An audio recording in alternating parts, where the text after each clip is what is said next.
Mindy joined us on the 90 breathwork for the first time on Friday night. And after it concluded, I went up to her and I'm like, how are you doing? She's like, I don't know. I'm not back into my body. But what I do know is I can't sing that song. I said, yes, you are. But I can relate to it because so much of what happens in the 9D breathwork or your meditation practice, whatever it may be, it's the opportunity to really dive in deep, to feel things, to remember things, to release things. Dear insecurity, we say that in treatment, we turn away from the conditions. In treatment.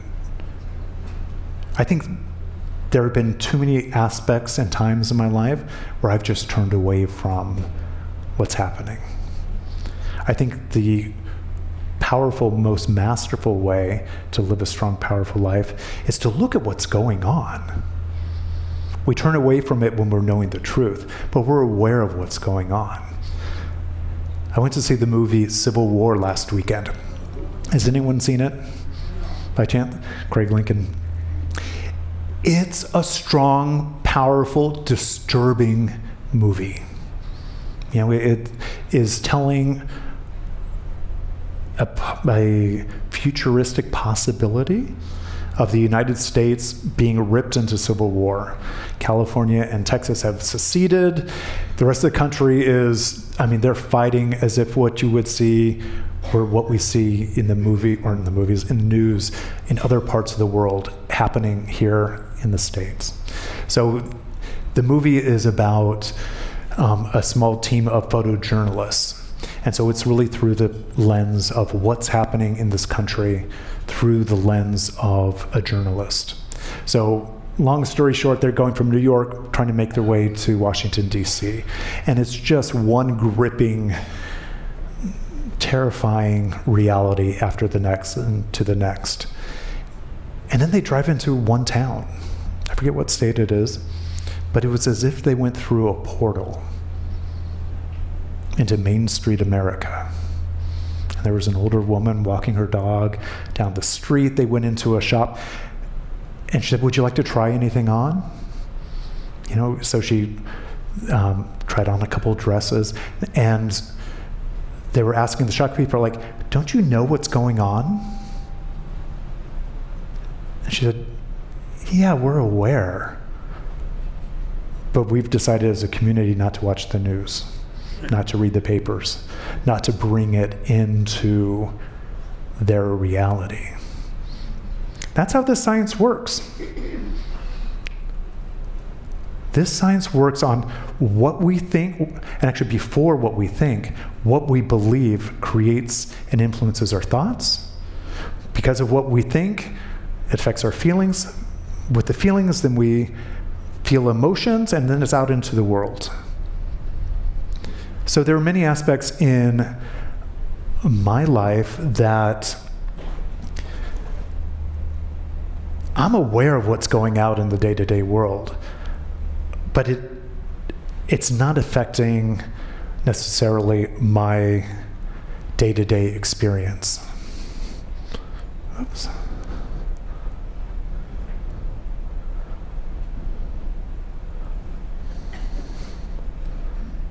Oh, now I'm back on track. Since I've got the dear insecurity side, so what I loved about that song is taking a look at the insecurity. Brandy Clark wrote this song. It came to her while she was sitting in LA traffic. And it was sort of just like a musical smackdown of all those crazy little thoughts that run through our head. What she had realized was that she was feeling really insecure because a friend of hers had said something to make her shame her, to make her feel smaller than. So she was really working with, this is a reality currently in my life. Let me work through it. Can I befriend it?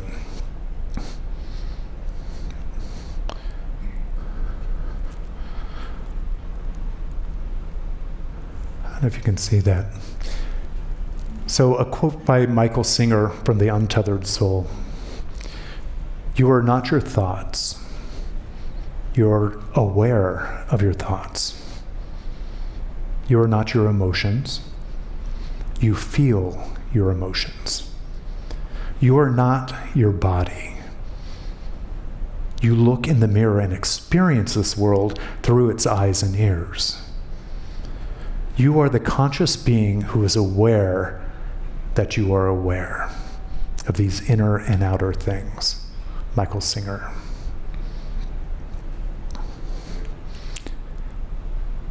And Albert Einstein says, once we accept our limits, we go beyond them. So in the spirit of insecurity, to me, when I'm willing to look at those things, when I'm willing to look at my insecurities and lean into them, not shy away, not be afraid of them, not be embarrassed to admit that they're there, but can I be in a relationship and lean into it? Albert Einstein says once we accept that limit, we go beyond it. So the title of my talk is As Close as You Think, or Really Believe. And what I love about that, on the mirror, objects in the mirror are closer than they appear. Anyone have any little monsters in their head?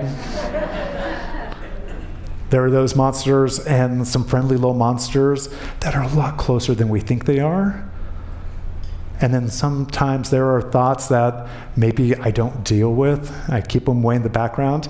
They're a lot closer than I realize they're within me. And then they affect everything because the subconscious mind operates from the beliefs and the stories that we carry, whether we're aware of it or not.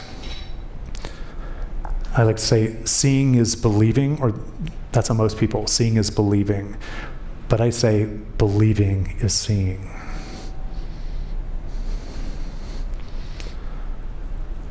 Another quote, this one by Carl Jung. In every adult, there lurks a child, an eternal child, something that is always becoming, is never completed, and calls for unceasing care and attention and education.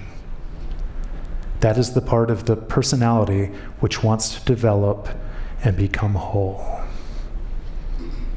A couple years ago, I was flying to Kauai with Dr. James. We were going to a retreat at Reverend Rita and Reverend Patrick's. And so we took off, and the flight was maybe 15, 20 minutes in, and he turned to me and he said, if the plane were to go down, and I remember thinking, do you know something I don't know? But he said, if this was it, what would be your biggest regret? And it was interesting. I was not surprised by my answer. I was surprised by how quickly it came. And that answer was not being a father. And that still touches me. But what I realize now, especially with this Carl Jung quote, and really doing work with the inner child, there's actually an opportunity for myself, and there's an opportunity for each and every one of us to reparent, to tap into that inner child within each of us that's longing for some love, that's longing for some validation, some confidence, who maybe is feeling a little insecure and just needs that love. It's it's okay.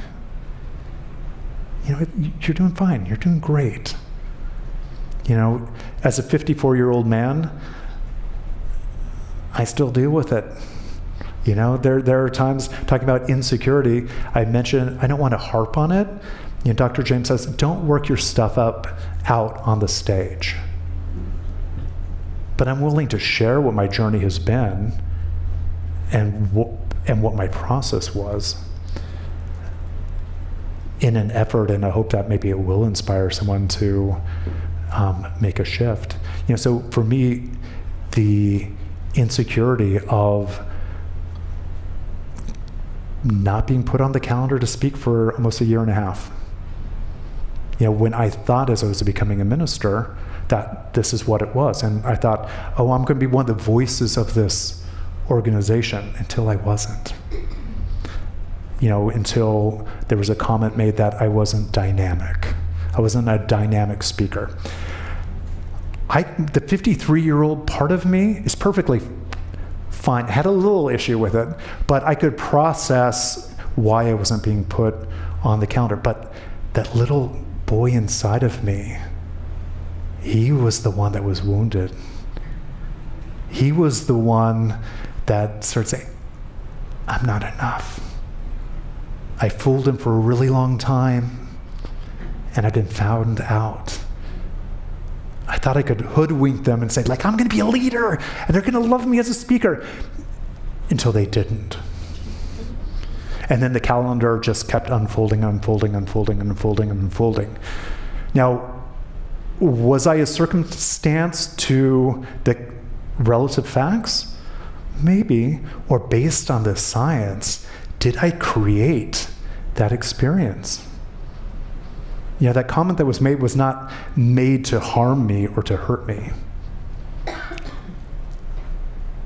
And it did, but more so that little boy within me. So there's that conscious part of me that could process this, but then there was the unprocessed feeling that I just couldn't be with because I didn't look at it.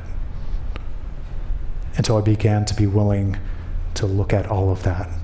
So it's in that perspective of befriending that inner child. Whoa, where did it go?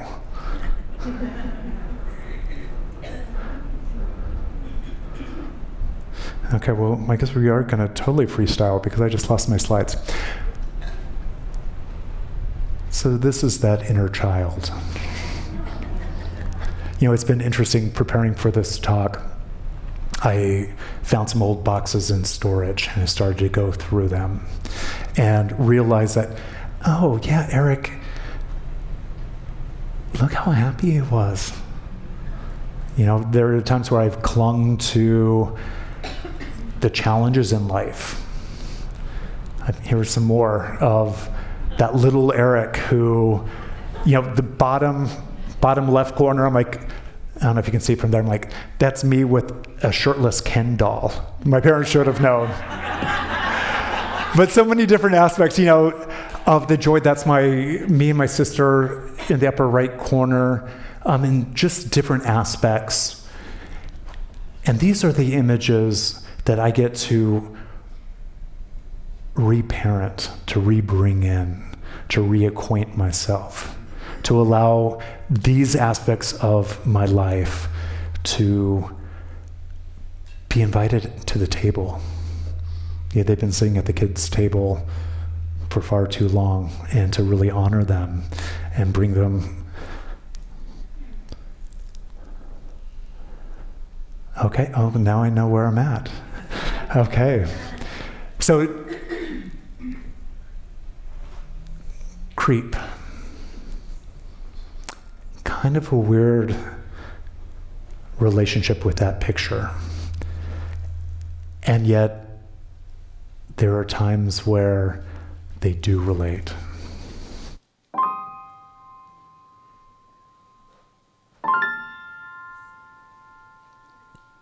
Imagine, if you will, that this is a song, a conversation between me and that inner child. Sometimes more loving, sometimes not. But I would invite each of you to maybe take a moment, close your eyes, take a deep breath, and connect with that inner child within you.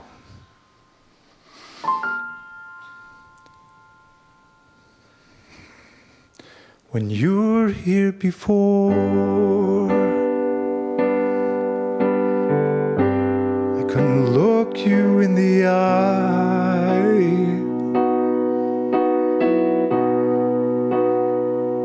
You look like an angel.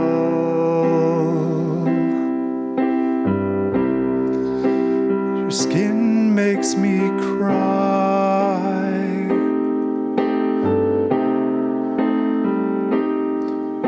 You float like a feather.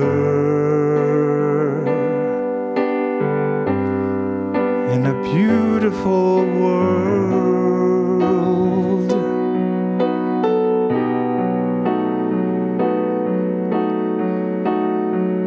You're so very special.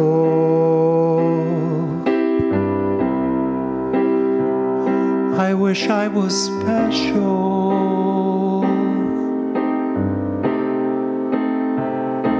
but I'm a creep. I'm a weirdo.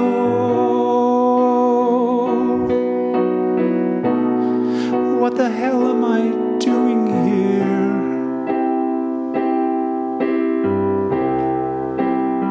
I don't belong here. I don't care if it hurts. I wanna have control. I want a perfect body. I just want a perfect soul.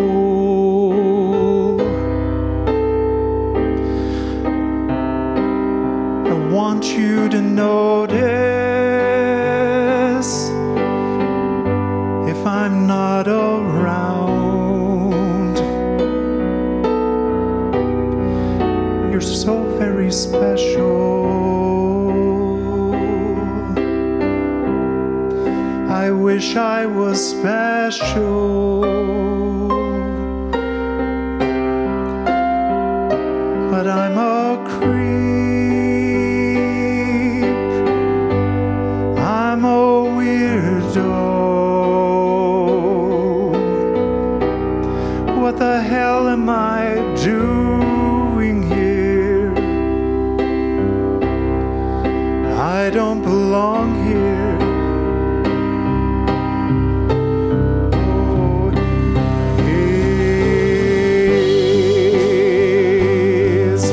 Running out the door.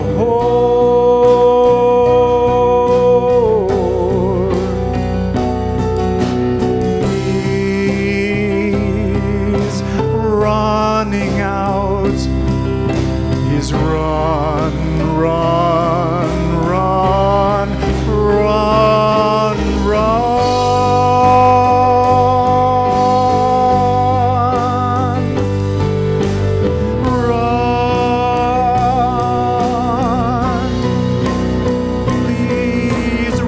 Back to me.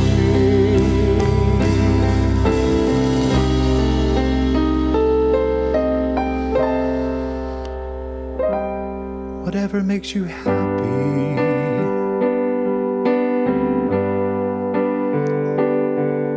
Whatever you want.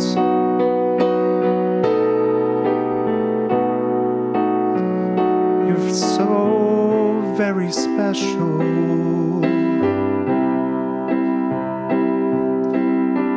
I wish I was special,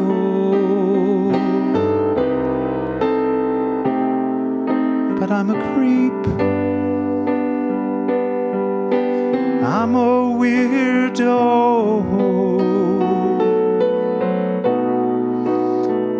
What the hell am I doing here?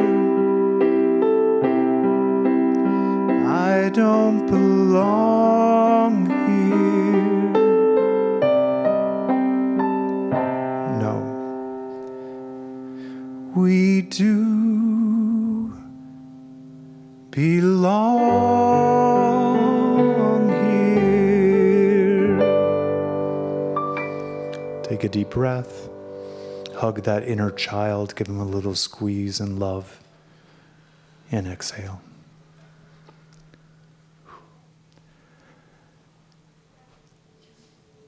I am exactly where I need to be. I need to be exactly where I am. That pushed the edge of my insecurities. So thank you for letting me stretch to get into that discomfort. I know I will be more than because of that, so I thank you. I'm so eternally grateful. I am exactly where I need to be. I need to be exactly where I am. That includes that little boy within me. That includes that future self of mine who I haven't met. All present right here, right now. So remember who you are. To remember who I am, all of me. And that includes the insecurity. That includes the guilt, the regrets, the joy, the celebration, all of it. Remember who I am. In the quantum realm, there is no past, there is no future, there's just this moment. I am exactly where I need to be. I need to be exactly where I am, right here and right now.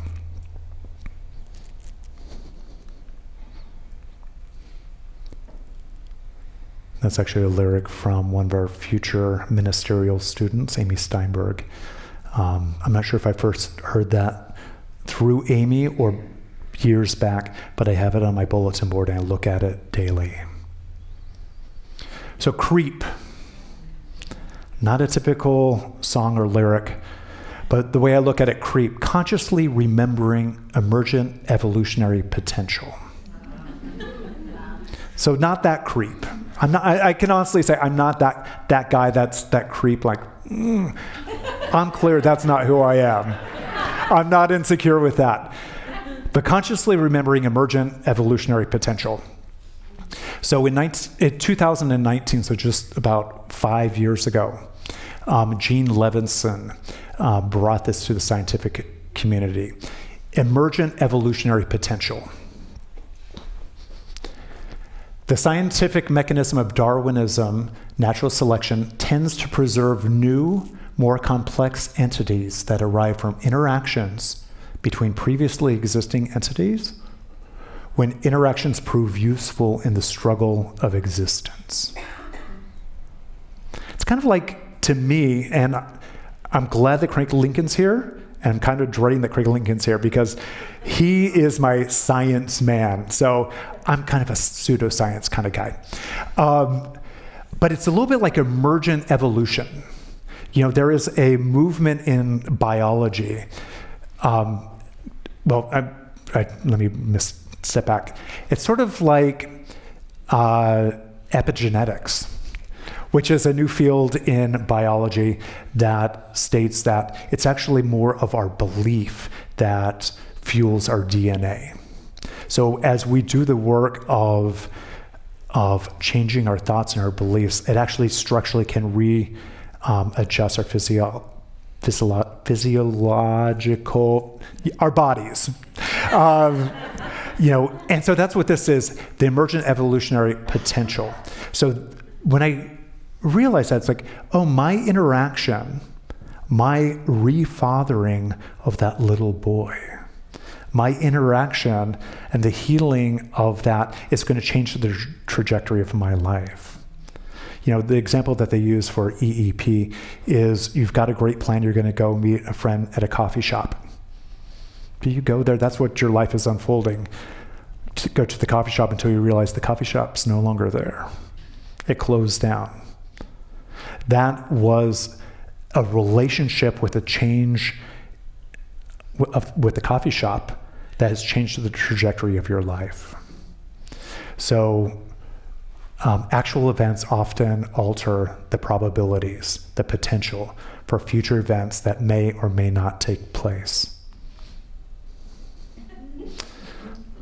So now let's go to the weirdo. Any weirdos in this room? I see a lot of hands, and some of you who didn't raise your hand, I'm not going to point you out, Peggy, but a weirdo. This is one that I can embrace.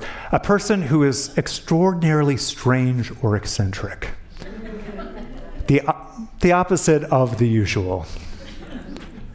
Weirdos not only march to the beat of their own drum, but they manufacture the drum, Scott, and invent a new musical genre to dance if need be. So I will own and I will claim being a creep. Even looking at the word creep as a verb, as an action, to be stealthily moving forward. I am moving forward with the evolution of who I am and who I know myself to be. So I embrace the creep and the weirdo as well. I acknowledge that I am not a conventional person. My life, sometimes I wonder, how the heck did my life turn out the way that it has? And it has. I haven't made the common choice in life. I love the esoteric. I love the deeper mysteries of life. I love adventure. So I'll claim being a weirdo as well. And I'm going to actually just end on a story which some of you may have heard. Oh, this is the one which would be helpful to... Well, that's okay. I'm going to make up the story. So the Golden Buddha is a true story.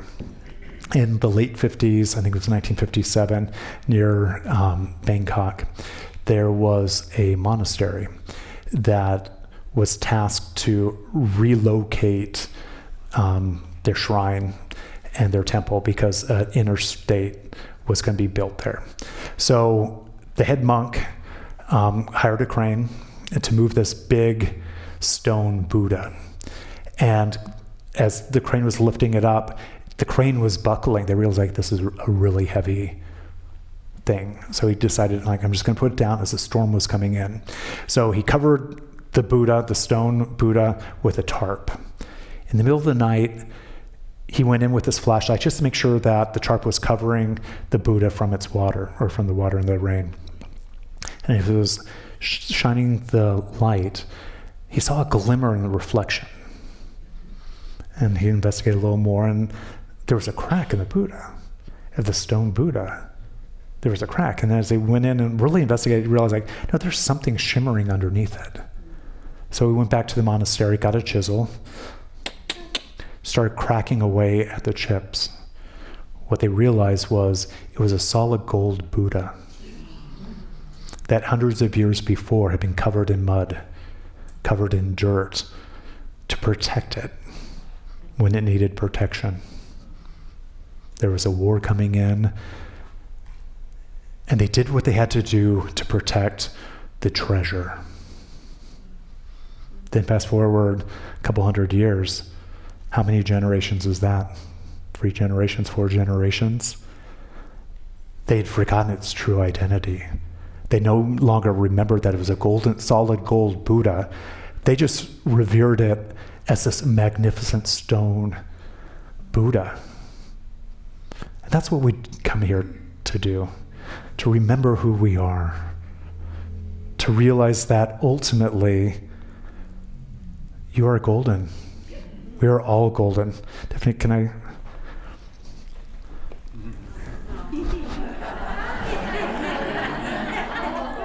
And to embrace that inner child within. This is that stuffed animal from when I was a little boy. I keep it. I got into a huge fight with my parents at one point because during my college years, it appeared that it had been thrown out and lost. And I'm so grateful that up in the attic, I dug around and I found it. So you are golden. You are beautiful. Befriend that inner child. Befriend that future part of who you are. Realize that you are all one. Thank you and namaste.